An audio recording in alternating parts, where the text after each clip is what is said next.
Hello students, आज हम start कर रहे हैं बोर्ड का एक नया चैप्टर प्रोबेबिलिटी डिस्ट्रीब्यूशन। तो बेसिकली हमारा टारगेट है कि ये बोर्ड और सीटी के पॉइंट ऑफ व्यू आपको समझ में आ जाए। जेई में भी कभी कभार क्वेश्चन आते हैं, तो जितना मैं बोर्ड और सीटी के लिए उतना ही जेई मेंस के लिए कुछ स्पेशल नहीं है। और ये चैप्टर हम थोड़ा सा इसका बेसिक हम प्रोबेबिलिटी के अंदर पढ़ चुके हैं, तो यहाँ पर भी हम बोर्ड पॉइंट ऑफ व्यू हम इसे डिस्कस करना चाहेंगे। सबसे पहले चैप्टर का नाम है प्रोबेबिलिटी डिस्ट्रीब्यूशन। तो सबसे पहले बात आती है कि डिस्ट्रीब्यूशन क्या होता है। तो डिस्ट्रीब्यूशन मतलब वो किसी भी चीज को डिस्ट्रीब्यूट करना। क्लियर? तो ये दो टाइप का होता है, एक होता है डिस्क्रीट और एक होता है कंटिन्यूअस। तो डिस्क्रीट और कंटिन्यूअस में क्या फर्क है वो मैं समझा देता हूँ। डिस्क्रीट का मतलब है जैसे कोई भी चीजों की वैल्यू 1 2 3 4 5 मतलब इंटीजर्स या फिर इवन नंबर और नंबर। तो जिसको हम ग्राफ पे जैसे मुझसे बोले है कि नंबर लाइन पर इवन नंबर तो 0 2 4 6 -2, जैसे ए बराबर दे दिया गया इवन नंबर, तो आप इसको ऐसे रिप्रेजेंट करोगे तो आप देखोगे इनके बीच में गैप है। ठीक है, इवन नंबर्स के बीच में, तो इसको बोलते हैं डिस्क्रीट। कंटिन्यूअस क्या होता है? कंटिन्यूअस जैसे अगर बोलता है ए बिलोंग्स टू 0 से लेके 5 तक, तो मतलब क्या होता? 0 से लेके 1 2 3 4 5, तो इसको हम ऐसे रिप्रेजेंट करते हैं, मतलब पूरा विदाउट गैप। तो इसको बोलते हैं कंटिन्यूस डिस्ट्रीब्यूशन। जो बिल्कुल x की वैल्यू 0 से लेके 5 तक, 0 से लेके 10 तक इस तरह से काम करे, उसे बोलते हैं कंटिन्यूस डिस्ट्रीब्यूशन। और जो अगर जैसे 1 2 3 4 5, जैसे मैं बोलूँ number of floor in A building. Number of floor in A building का मतलब हो गया बिल्डिंग में एक फ्लोर होगा, दो होगा, थ्री होगा। ऐसा तो नहीं होगा बिल्डिंग 1.25 फ्लोर की है या 1.26 फ्लोर की है, नहीं होगा ना। तो number of floor in A building एक डिस्क्रीट हो गया कि डिस्क्रीट डिस्ट्रीब्यूशन हो गया। क्लियर है? जैसे मैं बोलो हाइट ऑफ बिल्डिंग। अब हाइट ऑफ बिल्डिंग आप चाहोगे वैसे हो सकती है, 5.2 भी हो सकती है, 5.3 भी हो सकती है, 5.4 भी हो सकती है। एक इंटरवल में जो हाइट तुम मांगोगे वो हाइट पॉसिबल है। तो ये हो गया कंटिन्यूअस डिस्ट्रीब्यूशन। क्लियर है? तो शॉर्ट में ये मैंने बता दिया है। लास्ट ईयर तक बोर्ड में इसकी एक एक्सरसाइज थी, लेकिन इस साल बोर्ड में इसकी कोई एक्सरसाइज नहीं है, तो मैंने बस जस्ट एग्जाम्पल लेके इसको एक्सप्लेन कर दिया। ठीक है, चलो। तो सबसे पहले हम बात करते हैं कंटिन्यूस डिस्क्रीट डिस्ट्रीब्यूशन की। क्लियर है कि डिस्क्रीट डिस्ट्रीब्यूशन होता क्या है और उसे किस तरह से काम करते हैं। तो डिस्क्रीट डिस्ट्रीब्यूशन की बात करें तो मैं इसका एक क्वेश्चन लेके पूरी थ्योरी एक्सप्लेन कर रहा हूँ। तो थ्योरी में क्वेश्चन मान लो ऐसे है कि मान लो एक क्लास के अंदर 5 स्टूडेंट है। कितने स्टूडेंट है? 5 स्टूडेंट है। तो 5 स्टूडेंट में से कितने स्टूडेंट हैं जो क्लास में प्रेजेंट होंगे? तो आप अपने तो इसकी हमेशा एक टेबल बनती है। क्या बनती है? टेबल। तो टेबल को देख लीजिए, ऊपर आएगा x, नीचे आएगा p ऑफ x। क्लियर है? चलो, x की वैल्यू 0। हो सकता है कि संडे का दिन है, कोई भी स्टूडेंट नहीं आया। मान लो जिस दिन बारिश हो रही थी एक स्टूडेंट आया, या दो आए, या तीन आए। और मान लो रेगुलर टाइम में 4 या 5। तो मेरे क्वेश्चन में मैंने 5 स्टूडेंट केवल क्लास में लिए हैं कि मान लो 5 स्टूडेंटों की एक क्लास है, उसमें से कितने प्रेजेंट हो सकते हैं? तो 0 1 2 3 4 5। अब तुम कहोगे ये डिस्क्रीट कैसे है? भाई 2.35 स्टूडेंट तो प्रेजेंट होंगे नहीं, या तो 0 होगा, 1 होगा, 2 होगा, 3 होगा, 4 होगा, 5 होगा। क्लियर? तो ये होते हैं डिस्क्रीट। कंटिन्यूअस जैसे हाइट वगैरह, हाइट जो हाइट चाहिए वो हाइट पॉसिबल है, 1.24 1.34। तो ऐसे बोलूँगी इसकी एज कितनी है, तो किसी भी आइटम की एज एक कंटिन्यूअस इंटरवल में कह सकते हैं कि 1 साल से 5 साल के बीच में, मतलब कुछ भी हो सकती है, तो उसे बोलते हैं कंटिन्यूअस। तो आप डिस्क्रीट और कंटिन्यूअस में थोड़ा सा सिमिलरिटी समझिए और डिफरेंस भी समझिए। तो मैं एक क्वेश्चन ले रहा हूँ जिसके अंदर 5 स्टूडेंट हैं। ठीक है, चलो। एक भी स्टूडेंट प्रेजेंट नहीं होगा, इस बात की प्रोबेबिलिटी होगी 5c0 अपॉन, इसको मैं नीचे लिख रहा हूँ, मैं बस समझा रहा हूँ कि ओरली कैसे, 5c0 अपॉन 2 की पावर 5। 2 की पावर 5 टोटल 32 केस बनेंगे और आंसर आएगा 1/32। सिमिलरली इसका भी आंसर आ जाएगा 1/32। क्यों? 5c5। चलो, इसके लिए बनेगा 5c1, ये आएगा 5/32। तो सिमिलर तरीके से यहाँ भी आ जाएगा 5/32। क्लियर है? यहाँ आएगा 5c2। 5c2 बोले तो 10/32। तो ये भी आ जाएगा 5c3 के फॉर्मूले से 10/32। और ये भी हो जाएगा 5c, सॉरी कुछ गलत किया मैंने, हाँ 5C0 सही किया, 5C0, 5C1, 5C3, 5C। Clear है? चलो तो ये समझ में आया। तो क्या क्या फॉर्मूले हैं, थ्योरी कैसे वैलिड होती है।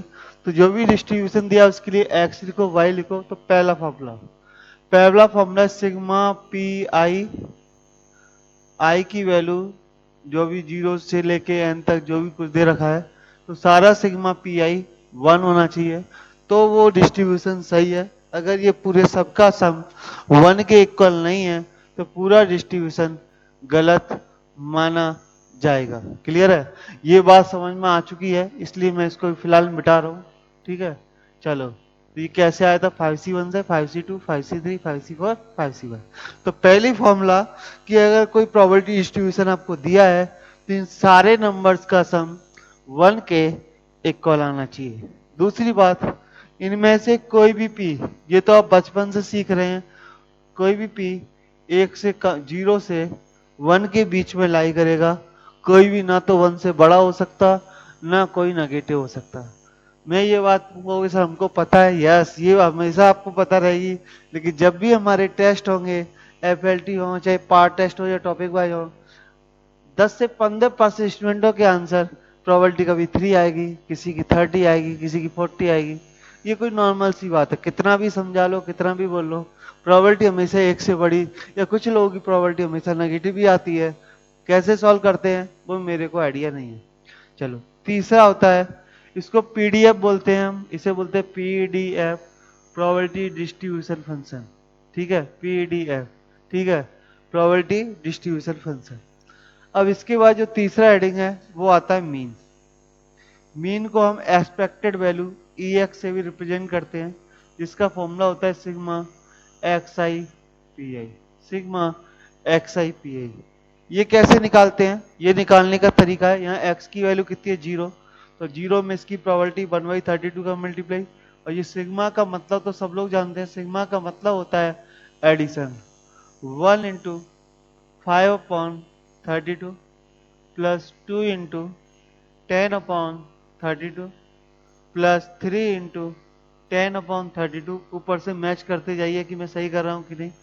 4 इंटू 10/32 प्लस 5 इंटू 1/32। तो आपको पता चलेगा, नीचे कॉमन आ गया 32। चलो अब देखते हैं, ये 5 और 20 25, 25 और 70 95 और 5 100। एक बार और देख लेता हूं कुछ गड़बड़ तो नहीं हो गया।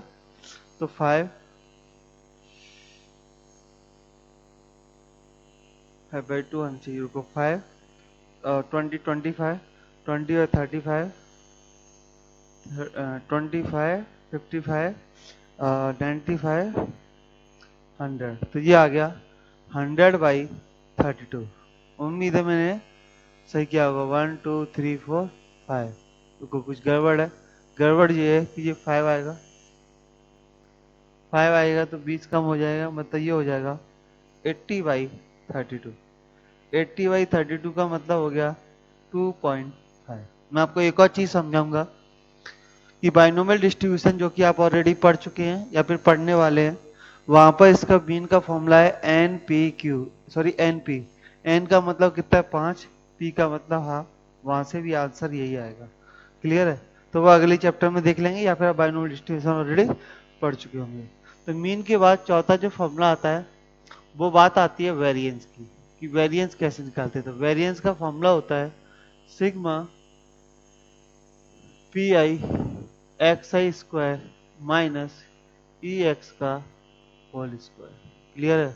तो वेरिएंस निकालने के लिए हम sigma P I X I square निकालेंगे। तो ये कितना आएगा? 0 का स्क्वायर इंटू 1/32 प्लस 1 का स्क्वायर इंटू 1/32, ये चीज सॉरी 5/32 प्लस सिमिलरली आएगा कितने का?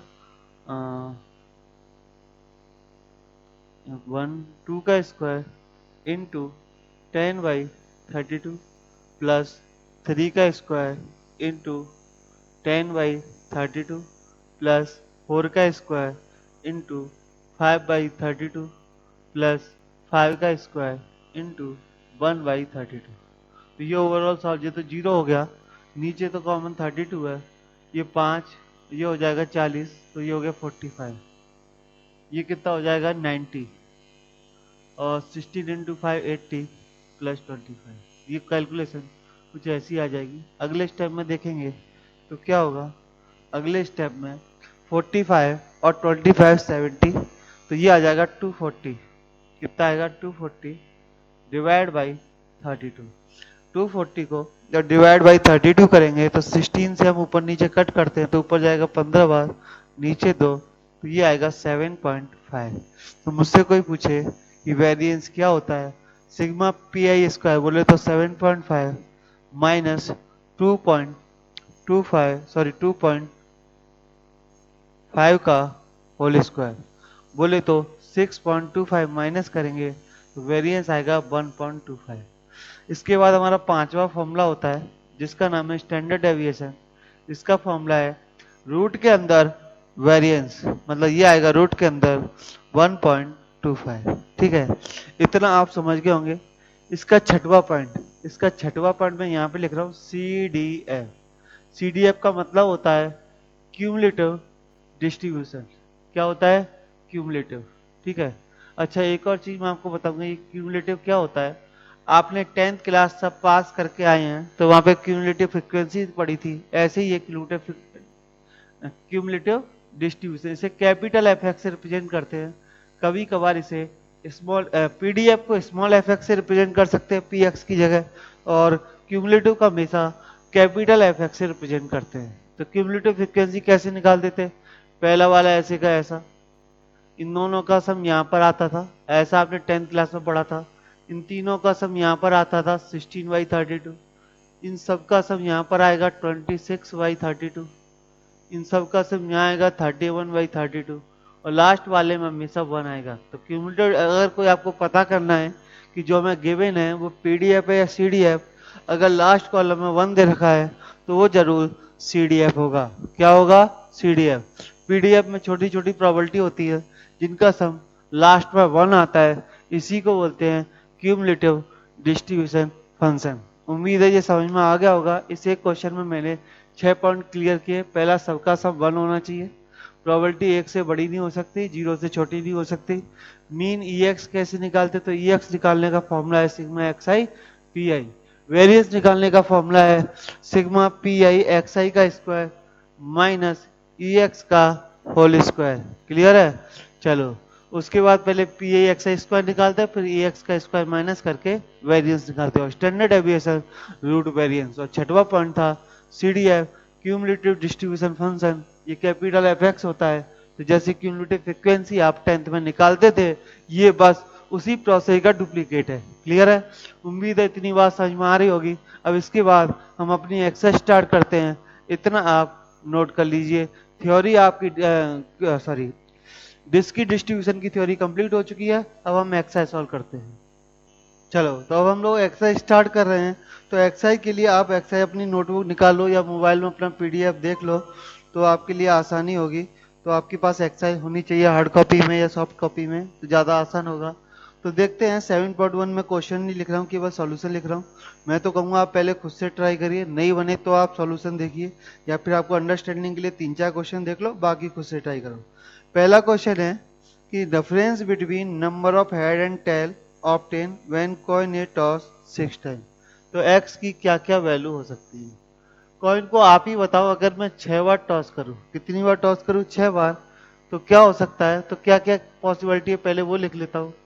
6 head, 6 zero head, sorry 5 tail 1 head, 4 tail 2 head, और कितना आएगा 3 टेल 3 हेड, और 2 टेल 4 हेड, और 1 टेल 5 हेड, और 0 टेल 6 हेड। 6 बार कॉइन को टॉस करेंगे, ये पॉसिबिलिटी पॉसिबल है। तो हमें क्या बोला है, difference between head and tail. तो यहाँ पे देखो हेड से टेल माइनस करोगे तो -6, दूसरे केस में -4, तीसरे केस में -2, चौथे केस में 0, अगले केस में 2, 4 6। अब डिफरेंस कर करके पहले क्वेश्चन को क्लियर कर सकते हैं कि डिफरेंस कितना कितना आ रहा है। चलो अब हम चलते हैं क्वेश्चन नंबर 2 की तरफ। क्वेश्चन नंबर 2 में बोला है the A bag contain 5 red 2 black ball. इसमें 5 रेड हैं और 2 ब्लैक बॉल है। ये एक बैग में बंद है, ये हमने बैग में इसे बंद कर दिया। 2 balls are drawn at random then number of black ball. तो हमें इसकी टेबल बनानी पड़ती है ऐसे क्वेश्चनों की। टेबल क्या, हमने 2 बॉल रैंडमली निकाली है, मतलब या तो एक भी रेड ब्लैक नहीं आएगी उनमें, या एक ब्लैक आएगी या 2 आएंगी। यही सिचुएशन पॉसिबल है, इससे ज्यादा सिचुएशन पॉसिबल नहीं है। 2 बॉल निकाली हैं तो ज्यादा से ज्यादा 2 ब्लैक पॉसिबल है। अब आप भी देखो 2 ब्लैक कैसे आ सकते हैं। 2 ब्लैक आ सकते हैं कि दोनों की दोनों ब्लैक डिवाइड बाई 7c2। एक ब्लैक का आएगा 2c1, अगर एक ब्लैक है तो ऑब्वियसली बात है एक रेड होगी डिवाइड बाई 7c2। एक भी ब्लैक नहीं है तो ऑब्वियसली बात है दोनों की दोनों आपकी रेड होंगी। तो ये 3 सिचुएशनों में मैंने प्रोबेबिलिटी निकाली।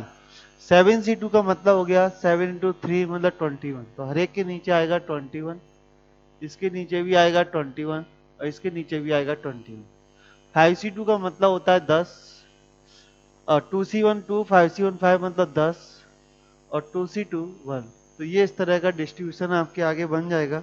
आप चाहें तो लास्ट में अपने आंसर जो भी आप सॉल्व कर रहे हैं वहां से आपको लास्ट में आपके इसमें आंसर की भी दे।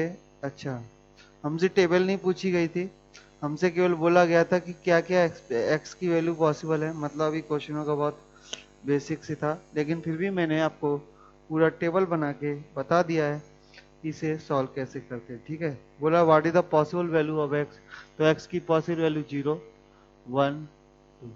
क्लियर है। चलो अब चलते हैं हम क्वेश्चन नंबर 3 की तरफ। इसमें बोला है कि बहुत सारे हमने आपको डिस्ट्रीब्यूशन दिए हैं 1 2 3 4 5 6। तो 1 2 3 4 5 6, इसको हम ओरली सॉल्व करेंगे, ज्यादा दिमाग नहीं लगाएंगे। तो देखिए कैसे करना है। पहले में हम देखो सारी प्रोबेबिलिटियों का सम करो, जैसे कि मैंने बताया था सिग्मा पी आई 1 होना चाहिए। अगर सिग्मा पी आई की वैल्यू 1 है तो समझ लीजिए कि वो डिस्ट्रीब्यूशन सही है। तो पहले में 0.4 0.4 0.2 सम 1 आता है, मतलब पहला डिस्ट्रीब्यूशन सही है। दूसरे में आप देखो एक प्रोबेबिलिटी नेगेटिव दी है, प्रोबेबिलिटी नेगेटिव दी है तो आपको सम करने की जरूरत नहीं है, पूरा डिस्ट्रीब्यूशन गलत हो गया। तीसरे में आप देखोगे सबका सम 1 आ रहा है, मतलब तीसरा डिस्ट्रीब्यूशन सही है। चौथे में देखते हैं 1 करके 0.3 0.2 0.4, मतलब ये 0.9 हो गया और सम करने 0.95 आ रहा है, 1 नहीं आ रहा है, इसलिए चौथा डिस्ट्रीब्यूशन गलत है। पांचवे की बात करें, हमें y की वैल्यू नेगेटिव पॉजिटिव से कोई लेना देना नहीं है, हमको प्रोबेबिलिटी देखना है। सम 1 नहीं आ रहा है, 0.9 आ रहा है, इसलिए वो डिस्ट्रीब्यूशन गलत है। और लास्ट वाले का डिस्ट्रीब्यूशन सही है क्योंकि सबका सम 1 के इक्वल आ रहा है। इतना नोट करिए, मैं और क्वेश्चन लेता हूँ। चलो अब स्टार्ट करते हैं क्वेश्चन नंबर 4। इसमें दिया है find the probability distribution. Probability distribution find करने का मतलब है हमको यहाँ पर टेबल तैयार करनी है। क्या बोला इसमें भी हमारे 1 2 3, इसमें भी 3 टेबल हमें बनानी है। Number of head in 2 toss of a coin, 2 coin को अगर टॉस किया जाए तो नंबर ऑफ हेड कितने होंगे। अगले में है number of tail it is the simultaneously toss of 3 coin. ठीक है, अगले में number of head 4 coin of मतलब 4 है, नंबर ऑफ हेड इन 4। तो इसके तीनों क्वेश्चन है, तीनों क्वेश्चन को मैं एक साथ ले रहा हूँ, ध्यान से सुनना। सबसे पहले बोला है 2 टॉस, अगले में बोला है 3 और अगले में बोला है 4। तो x की वैल्यू 0 1 और 2। अगली सिचुएशन में 3 कॉइन को टॉस किया गया है तो x की 3 वैल्यू पॉसिबल हो जाएंगी 0 1 2 और 3। और लास्ट वाले में ये 4 तक जाएगा क्योंकि 4 बार किया। हेड और टेल देख लेना, हेड और टेल में कुछ ज्यादा फर्क नहीं पड़ता है। 0 1 2 3 4, 4 किया है तो 4 तक, 3 किया है 3 तक और 2 किया है 2 तक। तो 4 में जो सिचुएशन बनेगी 2 की पावर 4 के कारण हर एक के केस में नीचे 16 आएगा। ये मैंने नंबर ऑफ स्टूडेंट का जो क्वेश्चन लिया था चैप्टर स्टार्ट करने से पहले, ये एक्सरसाइज सॉल्व स्टार्ट करने से पहले, यहाँ 2 की पावर 3 मतलब 8 सिचुएशंस बनेंगे। क्लियर है? ये हेड और टेल तो आप अच्छी तरह जानते हो। चलो, तो नंबर ऑफ स्टूडेंट में जैसे केस बनते थे बिल्कुल वैसे ही केस यहाँ बनेंगे। क्लियर है? चलो, जीरो का मतलब हो गया 2C0 1, 2C1 2 और 2C2 1। ऐसे ही 3C0 1, 3C1 3, 3C2 3 और 3C3 1। ऐसे ही 4C0 1, 4C1 4, 4C2 6, 4C3 4 और 4C1 1। आप चाहे तो सबका सम करके देख लें, तीनों ही डिस्ट्रीब्यूशन में जो सम है वो 1 के इक्वल आएगा, मतलब हमारा जो डिस्ट्रीब्यूशन है वो बिल्कुल सही है। ठीक है, चौथे क्वेश्चन के बाद अब हम आते हैं क्वेश्चन नंबर 5 पर। 5 पर उन्होंने बोला है find the probability distribution of number of success in two tosses of dice where the success is defined the number is greater than 4 और on a at least one dice। कम से कम एक dice पर 4 आना चाहिए। Find the probability the number of two success on two dice.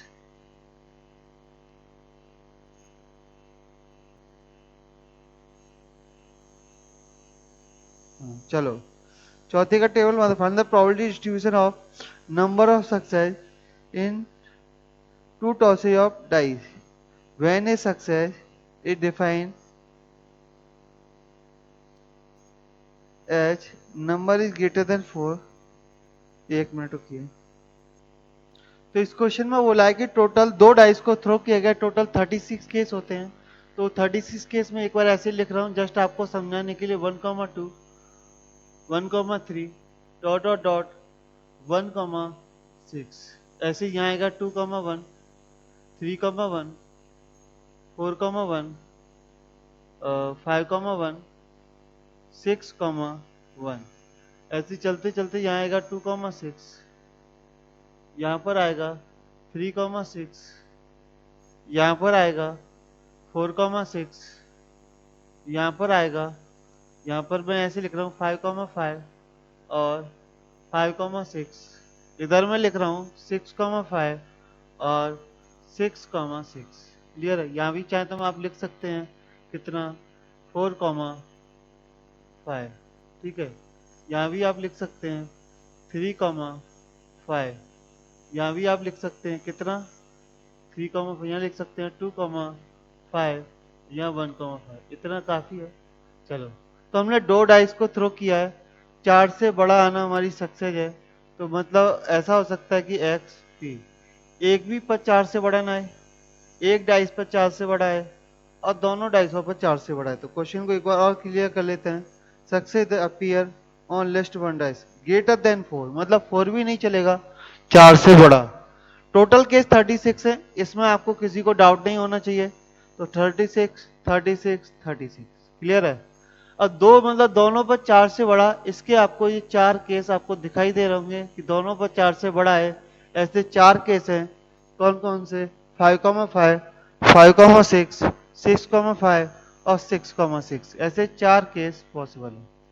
अगर तुमसे मैं बोलूं कि एक भी डाइस पर 4 से बड़ा ना आए, तो ऐसे जो केस हैं वो आपके आगे कुछ इस तरह बनेंगे, मतलब 4 into 4 ऐसे 16 केस बनेंगे जिनमें जो नंबर हैं वो एक भी पर 4 से बड़े नहीं है।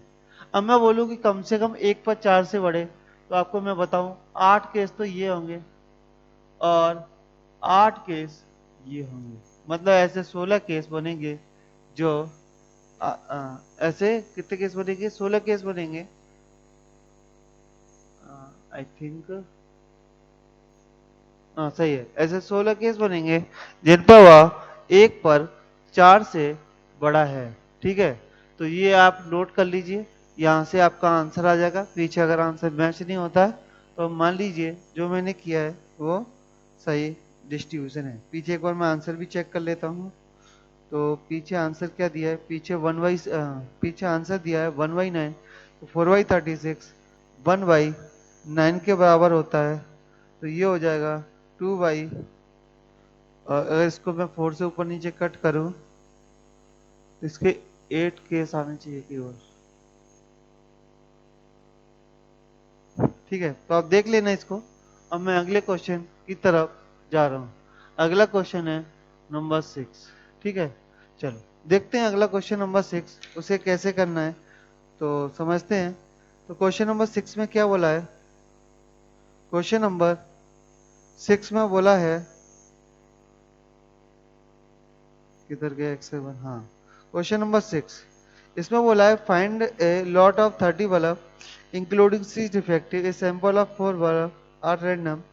तो 30 बल्ब हैं जिनमें से 6 डिफेक्टिव हैं, तो ऑब्वियसली बात है probability of defective, probability of defective हो जाएगी 1/5, प्रोबेबिलिटी ऑफ नॉन डिफेक्टिव हो जाएगी 4/5। क्लियर है? अब क्या बोला गया, हमने कितना सैंपल लिया है? हमने सैंपल लिया है 5 का। क्वेश्चन नंबर 6 हम कर रहे हैं, इसमें सैंपल लिया है the 4 bulb, sample of 4 bulb. तो हमें बोला गया है कि पूरा डिस्ट्रीब्यूशन बताओ। तो इसमें ऐसा भी हो सकता है कि एक भी डिफेक्टिव ना आए, एक डिफेक्टिव आ जाए, 2 आ जाए, 3 आ जाए, और ये भी चांसेस हैं कि 4 डिफेक्टिव भी मैक्सिमम सिचुएशन में आ सकते हैं। क्लियर है? तो एक एक करके हम इसका डिस्ट्रीब्यूशन लिख देते हैं। एक बार क्वेश्चन को फिर से पढ़ते हैं। The distribution of the defective bulb, कि डिफेक्टिव बल्ब का जो डिस्ट्रीब्यूशन है वो कैसा होगा वो हमें बताना है। तो ध्यान से सुनिए, एक भी डिफेक्टिव नहीं है, मतलब जो सारे के सारे जो भी आपको दिए हैं वो सब नॉन डिफेक्टिव हैं, मतलब 4/5 की पावर 4, चारों के चारों नॉन डिफेक्टिव है। क्लियर है? अच्छा, अब मैं बोलूं कि इनमें से कोई एक डिफेक्टिव है, तो इसका आंसर आएगा 5C1। ये हम बाइनोमियल डिस्ट्रीब्यूशन लगा के कर सकते हैं। 5 में से कोई एक डिफेक्टिव है, 5C1 इन मतलब 1/5। ठीक है, ये डिफेक्टिव हो गया। और बाकी 4/5, 4/5 की पावर कितना हो जाएगा? इसकी पावर आ जाएगी 3। क्लियर है? चलो 2 के लिए आएगा 5C2। आप समझ रहे होंगे मैं क्या कर रहा हूँ। 1/2 की पावर 5, 1/2 का 1/5, 1/5 का स्क्वायर और 4/5 का होल स्क्वायर। इसके लिए आएगा 5C3 1/5, 1/5 की पावर 3 इंटू 4/5, और यहाँ पर आएगा 5C4, सॉरी 5C नहीं आएगा, 4C आएगा, क्योंकि टोटल 4 बल्ब है जिसमें से डिफेक्टिव की बात हो रही। तो यहाँ 4 आएगा, यहाँ भी 5C3 नहीं आएगा, 4C3 आएगा, यहाँ पर आएगा 4C4 जिसकी वैल्यू बेसिकली 1 होती है, और 1/5 की पावर 4। तो ये डिस्ट्रीब्यूशन कुछ ऐसा बनेगा जिसे आप खुद भी कर सकते हैं। ठीक है, चलो अब आते हैं क्वेश्चन नंबर 6 के बाद हमारा क्वेश्चन नंबर 7 आता है। पीछे अगर आंसर गलत दिए हो तो उसे मत देखना, जो सही आंसर है वो लिख लो, क्योंकि महाराष्ट्र बोर्ड का ये पहला एडिशन है, क्योंकि बुक इस साल अपडेट हुआ है, तो कम से कम 2-3 साल लगेंगे बुक को सही होने में। अगला क्वेश्चन है, a coin is toss so that the head is 3 time is likely occur as tail. मतलब जो 22 कॉइन है उसमें जो हेड आने की प्रोबेबिलिटी है, प्रोबेबिलिटी ऑफ हेड है वो 3/4 है, और प्रोबेबिलिटी जो टेल है वो 1/4 है। ऐसा 22 कॉइन हमें दिया है। अब हमसे क्या बोला गया है, if coin is toss twice, coin को 2 बार टॉस किया, probability that distribution of number of 10, 10 आने की प्रोबेबिलिटी बताओ। 2 कॉइन को टॉस किया गया तो 0 बार, 1 बार, 2 बार। ऐसी सिचुएशन में आप प्रोबेबिलिटी डिस्ट्रीब्यूशन में बाइनोमियल डिस्ट्रीब्यूशन लगा लें, ज्यादा आसान जाएगा। तो जीरो लाना है, जीरो लाना है मतलब 2C0, जीरो लाना है मतलब 2C0 इंटू दोनों बार हेड लाना है, मतलब ये आ जाएगा 9/16।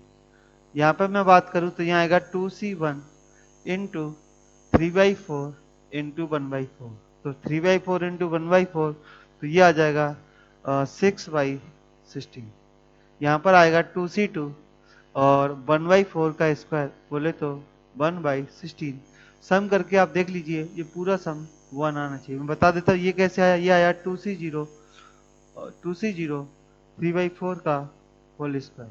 ये आया 2C1 3/4 1/4, और ये आया 2C2 1/4 का होल स्क्वायर। यहाँ से आप समझ जाएंगे। अब इसके बाद 7 के बाद क्वेश्चन नंबर 8 पर आते हैं। 8 क्वेश्चन में आपको एक लंबी सी टेबल दे रखी है जो कि हमें सॉल्व करनी है। क्लियर? टेबल में क्या बोला है, the random value of the distribution this तो हमको एक तो के निकालना है, एक 3 से कम प्रोबेबिलिटी निकालनी है और एक 4 से कम प्रोबेबिलिटी हमें निकालनी है। तो क्वेश्चन नंबर 8 में के निकालना है, तो हमको बताया गया था कि सारी जो जितनी भी प्रोबेबिलिटी है उन सब का सम, तो 2k 2k 3k बोले तो मैं सीधा 7k लिख रहा हूँ, और के स्क्वायर और 2k स्क्वायर और फिर 7k स्क्वायर, तो मैं सबको 9k स्क्वायर लिख रहा हूँ और प्लस के और दे रखा है बराबर 0। तो ओवरऑल आप सबका सम कर लीजिए तो आएगा 9k square plus 9k। Solve करके देख लीजिए बराबर 0, सॉरी बराबर 1। इन सारी प्रोबेबिलिटियों का सम 1 के इक्वल होता है, तो ये आएगा 9k square plus 9k minus 1 बराबर 0। अब इसके फैक्टर करने हैं, तो 9 के फैक्टर इस तरह से करने हैं कि ये वैल्यू बराबर आ जाए। तो देखते हैं कैसे आएगी। चलो एक बार इसका देख लेते हैं हम। चलो तो हमें निकालनी है के की वैल्यू, तो के बराबर आएगा माइनस बी बोले तो माइनस 9 प्लस माइनस रूट के अंदर बी स्क्वायर बोले तो 81 प्लस 4ac बोले तो 9, 4ac बोले तो 4ac 36 डिवाइड बाई 18। कुछ ऐसी सिचुएशन मिलेगी। 81 में अगर मैं 36 ऐड कर दूं तो कोई फायदा नहीं है। तो क्वेश्चन को हम एक बार और दोबारा देखते हैं कि कहाँ हमने गड़बड़ की है। तो देख लेते हैं एक बार के की वैल्यू, फिर से हम सबका सम करते हैं। तो के प्लस 2k प्लस 2k, तो ये हो गया 5k, 5 और 3 8k, 8k और k 9k के बराबर आ रहा है, सही है। और 3 और 7, ये ओवरऑल ये 10k स्क्वायर के बराबर आएगा। कितने के बराबर आएगा? ये आ रहा है 10k स्क्वायर के बराबर, ये आ रहा है 10k स्क्वायर। एक बार आप सम कर लीजिए, ये भी आएगा 10k स्क्वायर और 10 का मतलब ये हो गया 40, मतलब ये हो गया 121। तो ये आएगा -9 प्लस माइनस 121 अपॉन 80। तो माइनस तो नहीं ले सकते, हमें प्लस साइन ही लेना पड़ेगा। तो 121 वो भी रूट के अंदर, मतलब प्लस 11 अपॉन 18। ये आंसर आ जाएगा, सॉरी 18 नहीं आएगा, 2a की वैल्यू 20 यहाँ पर आएगी, 2a की वैल्यू 20, तो ये आ जाएगा 1/10। फिर 2/20 बोले तो 1/10, तो k की वैल्यू आ चुकी है। अब इस क्वेश्चन का सेकंड पार्ट है, अब ध्यान से देखिए। Probability of x less than 3, 3 से कम, 3 पर इक्वल नहीं है तो 3 से कम, 3 से कम का मतलब 0 1 और 2, 3 से कम का मतलब है 0 1 और 2। कोई बोले 0 पर प्रोबेबिलिटी कितनी है, तो आप ध्यान से देखोगे तो 0, 1 पर प्रोबेबिलिटी k और 2 पर 2k बोले तो 3k हो गया, 3k बोले तो 3/10 हो गया। इस क्वेश्चन का अगला पार्ट है third, probability of x greater than 4, 4 से बड़ा बोला है, 4 पर इक्वल का साइन नहीं है, 4 से बड़ा मतलब 5 प्लस 6 प्लस 7, 4 से बड़ा होता है 5 6 7। 5 पर आंसर कितना आएगा के स्क्वायर, 7 पर कितना आएगा 2k स्क्वायर, यहाँ पर आएगा 7k स्क्वायर प्लस के की वैल्यू पुट कर देना, आपके इस क्वेश्चन का आंसर आपको मिल जाए। चलो अब हम आते हैं क्वेश्चन नंबर 9 पर। 9 पर हमने बोला है कि ये हमारा कुछ तो दे रखा है पूरा कचरा, हमको क्या क्या निकालना है, एक्सपेक्टेड वैल्यू EX। तो EX की वैल्यू अब डायरेक्टली निकालते हैं, तो देखना जब x की वैल्यू -2 दी है तो उसके अकॉर्डिंग दिया है 0.2, -1 के अकॉर्डिंग दिया है 0.3 और 0 के अंदर दिया वो तो मल्टीप्लाई 0 हो जाएगा, इसलिए मैं लिख भी नहीं रहा हूँ। 1 इंटू 0.15 और 2 इंटू 0.25, तो यहाँ से आएगा माइनस का 0.4, माइनस का 0.3, माइनस का 0.15 और प्लस का, सॉरी प्लस का आएगा प्लस का 0.5। तो 25 दूनी 50, हाँ सही है 0.5। अब क्या होगा, ये हो गया माइनस का 0.7 प्लस 0.65। जो आंसर है वो एक्सपेक्टेड वैल्यू वो माइनस का 0.05 हमारा आंसर आएगा। अब हम वेरिएंस को जानने से पहले sigma P I X I square निकालेंगे। P I X I square निकालने के बाद ही हमारा मीन निकलेगा। तो -2 का इसको तो 4, तो 4 into 0.2 plus 1 into 0.3 plus 1 into 0.15 और प्लस 4 इंटू 0.25। यहाँ से जो आंसर आएगा वो आएगा 0.8। यहाँ पर सारे टर्म हमेशा पॉजिटिव आएंगे, कभी भी नेगेटिव नहीं आएंगे। +1, तो यहाँ से जो वैल्यू है वो कितनी आएगी, 0.8 इंटू 0.3, मेरे हिसाब से 1.1 हो गया, 2.1 हो गया, 2.25 हो गया। तो वेरिएंस हम आराम से निकाल सकते हैं। वेरिएंस होता है sigma xi square P I minus E x का होल स्क्वायर।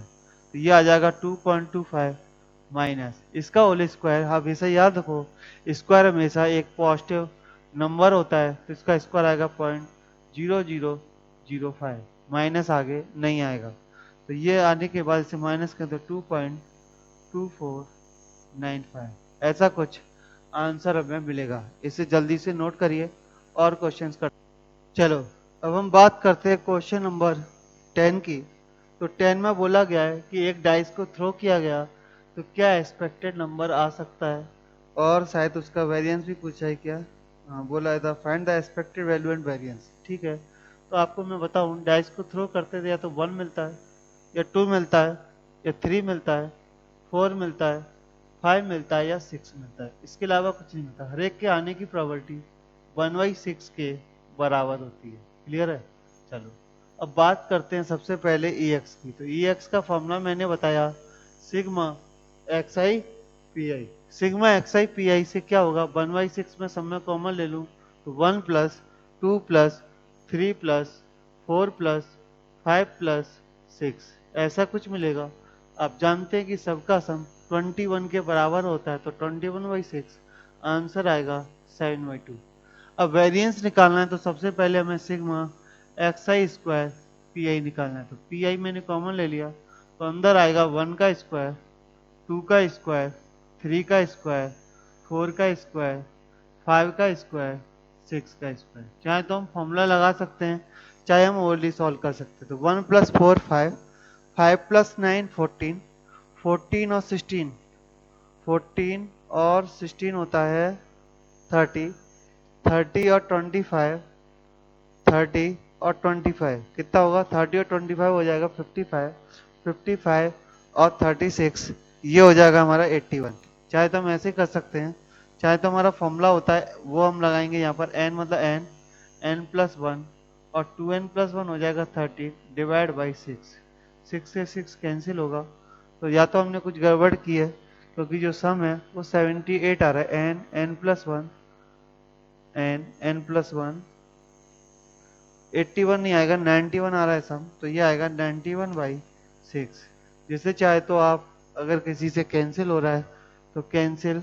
अच्छा अभी तो ये x स्क्वायर पी आई आया है। तो वेरिएंस की बात करें तो वेरिएंस आएगा sigma XI square P I बोले तो 91/6 माइनस 49 डिवाइड बाई 4 कितना आएगा 49 डिवाइड बाई 4। इसे सॉल्व करिए, आपको आगे चीजें समझ में आएंगी। चलो तो इससे सिग्मा XI PI स्क्वायर निकाल लेना, वेरिएंस बराबर XI square PI into EX का होल स्क्वायर। इससे ये आंसर आएगा। पीछे बुक में आंसर गलत दे रखा है तो उसे देखने की जरूरत नहीं है, जो आंसर हमने निकाला है उस पर भरोसा करिए। ठीक है, क्वेश्चन नंबर 11 दिया है find the mean of number of head in 3 coin. Mean of number of head, तो नंबर ऑफ हेड 3 आता है, ये आप सबको पता है। इसकी टेबल हमने पहले 0 1 2 3, इसका आंसर 1/8 1/8 3/8 3/8। मीन निकालना कोई बड़ा काम नहीं है, 0। इन दोनों का प्रोडक्ट 3/8, इन दोनों का प्रोडक्ट 6/8 और इनका प्रोडक्ट आता है 3/8। तो टोटल ये हो जाएगा, नीचे तो आएगा 8, 9 6 + 6 12/8 बोले तो 1.5। क्वेश्चन नंबर 11 के बाद तो क्वेश्चन नंबर 11 पर हम ये वीडियो क्लोज कर रहे हैं क्योंकि टाइम 40 मिनट से ज़्यादा हो गया है, लगभग 40 मिनट हो गया है। अगली वीडियो हम बाकी क्वेश्चन देखेंगे।